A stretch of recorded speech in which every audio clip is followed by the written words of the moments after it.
C'est globalement des journées très intenses, très chargées, mais très diversifiées.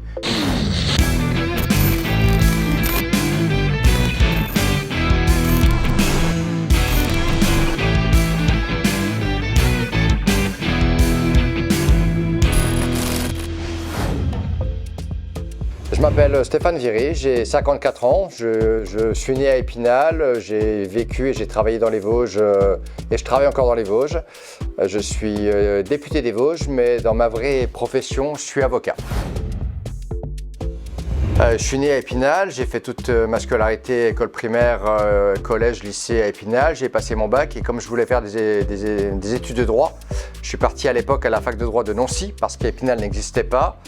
Donc j'ai fait du droit jusqu'au bout et après j'ai pris la décision d'être avocat. J'ai passé le concours d'avocat que j'ai réussi et après, une fois que j'ai eu mon diplôme d'avocat, je me suis installé à Épinal et j'ai créé mon cabinet d'avocat à Épinal maintenant depuis 25 ans.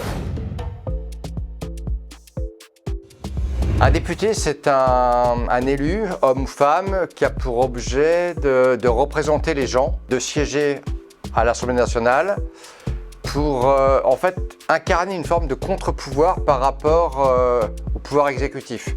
Je reprends l'histoire de France. À l'époque, il y avait un roi qui décidait de tout et par la Révolution, il a été décidé que face au roi, il fallait mettre en place des représentants du peuple pour un petit peu contrebalancer. À l'époque, lorsqu'il y a la Révolution en 1789, il n'y a pas l'idée de supprimer le roi. Il y a l'idée simplement d'équilibrer les pouvoirs, que le roi ne soit plus dans la toute-puissance.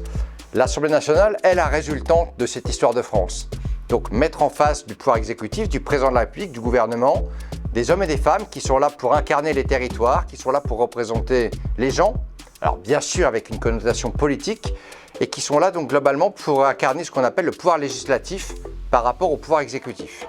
La fonction du député en France, par rapport à notre Constitution, elle est double. Elle est tout d'abord de voter la loi. Le gouvernement propose des lois, mais ne décide pas seul de les appliquer. Ce sont les députés qui acceptent ou pas de voter ces lois. Et deuxièmement, c'est de contrôler le pouvoir exécutif, de contrôler ce que le gouvernement fait. On est là pour poser des questions, on est là pour les interroger, pour les mettre parfois en demeure de changer leur politique. Il y a vraiment cette confrontation entre le gouvernement et l'Assemblée nationale. On est là effectivement pour tenter de faire en sorte que l'exercice du pouvoir soit le plus proche possible des réalités. Donc voilà les deux pouvoirs, voter la loi, contrôler l'action du gouvernement.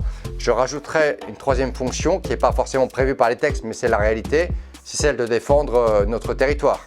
Moi, quand je suis à Paris, ma fonction, ma vocation, c'est de plaider pour les dossiers vosgiens, pour faire en sorte que tout ce qui peut être utile pour les Vosges, on l'obtienne de la part de Paris. On a aussi cette fonction d'incarner et de défendre un territoire. Beaucoup de travail. Moi, en moyenne, c'est entre 70 heures et 80 heures par semaine. Il n'y a pas de journée type parce que ça change tous les jours.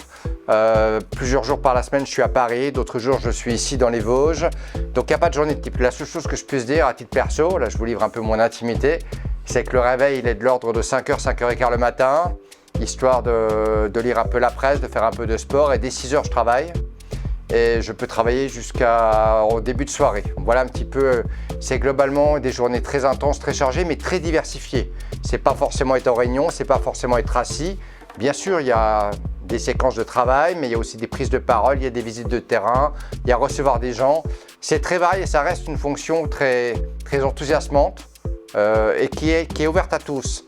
Si j'avais un message à délivrer aujourd'hui, c'est que pour être député, il ne faut pas de diplôme. Il n'y a pas de caste. Il faut avoir 18 ans, être de nationalité française et vous pouvez vous présenter.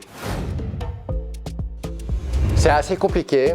Il faut accepter, enfin c'est surtout à ma compagne d'accepter mes absences ou le fait que lorsque je suis à la maison, je travaille quasiment souvent. Donc je suis dans l'intimité familiale, mais pas forcément disponible. C'est une contrainte aussi pour mes proches, l'engagement de député. Mais ma compagne, elle le comprend, est probablement plus compliqué pour mes enfants. Ils auraient aimé avoir plus de temps avec moi. Quand j'ai été élu député, j'avais une fille qui avait 13 ans. Je sais que de 13 à 18 ans, la durée de mon premier mandat, ça dure 5 ans. J'ai pas forcément été présent pour elle. Elle en a souffert. Et il faut que je fasse attention à elle, je le sais.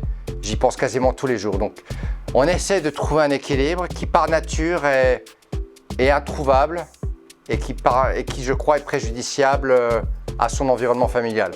Et c'est la raison pour laquelle, et je l'ai déjà dit, je le répète, pour moi, je ne conçois pas qu'on puisse faire de la politique toute sa vie. Pour moi, ça reste un engagement, à un instant donné, qui peut durer plusieurs années, ça peut être une partie de ta vie, mais c'est pas la vraie vie et c'est pas un métier d'être élu. T'es pas maire à vie, t'es pas député à vie. Il faut t'engager à un instant donné parce que tu as la foi, parce que tu as l'enthousiasme, parce que tu vas donner tout ce que tu peux. Et à un moment donné, ça t'abîme, à un moment donné, tu as moins envie. Si c'est ça, il faut laisser la place. Donc la conciliation, pour revenir à la question, elle reste à mon avis impossible. On peut équilibrer pendant un certain temps, mais durablement, c'est trop risqué, déjà pour son équilibre personnel, pour sa santé, et puis c'est trop préjudiciable pour les proches qui, eux, n'ont pas demandé à ce qu'on soit élu. Donc il faut savoir en sortir.